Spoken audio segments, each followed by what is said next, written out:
itel RS4 versus itel P65. Sejutaan yang lumayan booming. Kira-kira bagus mana ya? Mari kita compare.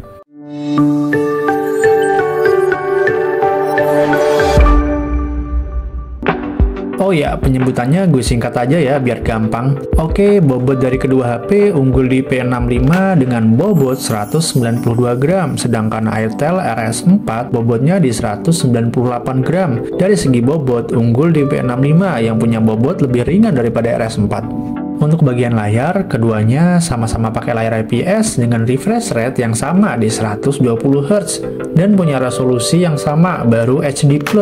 Oh ya, buat yang penasaran support berapa jari, keduanya sama-sama support 5 jari.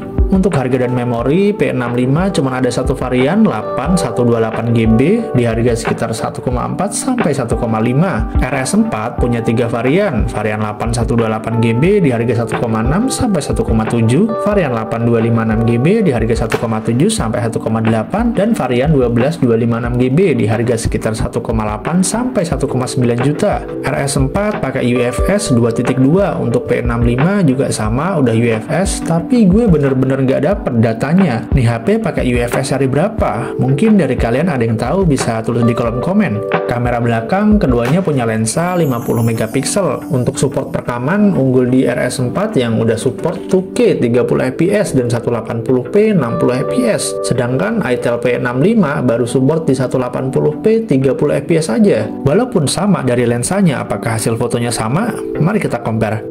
Untuk perbandingan di sini menurut gua kualitas dari foto RS4 ini lebih unggul daripada P65 dari segi warna, kontras, dan detail yang dihasilkan.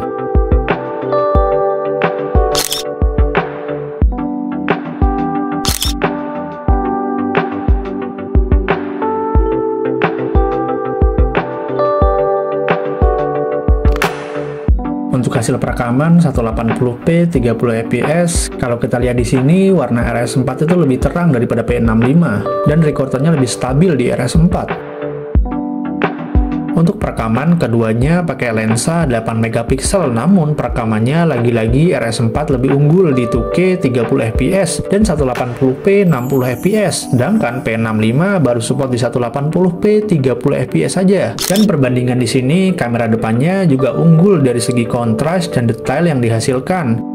Baterai keduanya sama-sama punya kapasitas baterai 5000 mAh, namun dari cas lebih unggul di RS4 dengan cas 45 watt, sedangkan P65 baru support cas 18 watt. Oke, untuk speaker di sini unggul di RS4 udah stereo speaker, sedangkan P65 baru mono speaker. Keduanya sama-sama pakai Wi-Fi 5, Bluetooth 5, konektivitas juga masih 4G, sama-sama udah support bypass charging. Yang membedakan adalah NFC. RS4 udah NFC, sedangkan P65 ini belum NFC.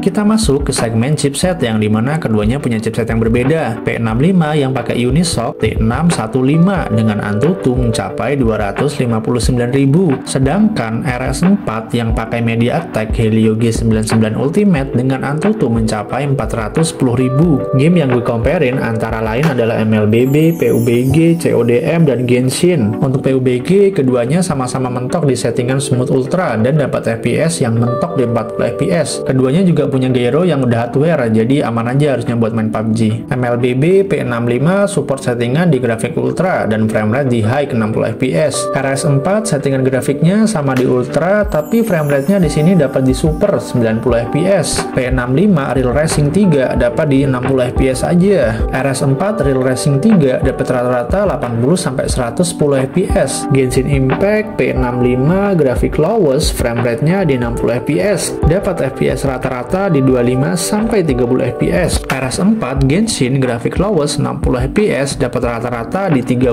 sampai 35 fps. Oke, kita masuk ke babak kesimpulan. Kalau nyari all-rounder 1 jutaan, lu bisa ambil itel RS4 karena dari segi performa, kamera, video, dan lain-lain lebih unggul daripada P65.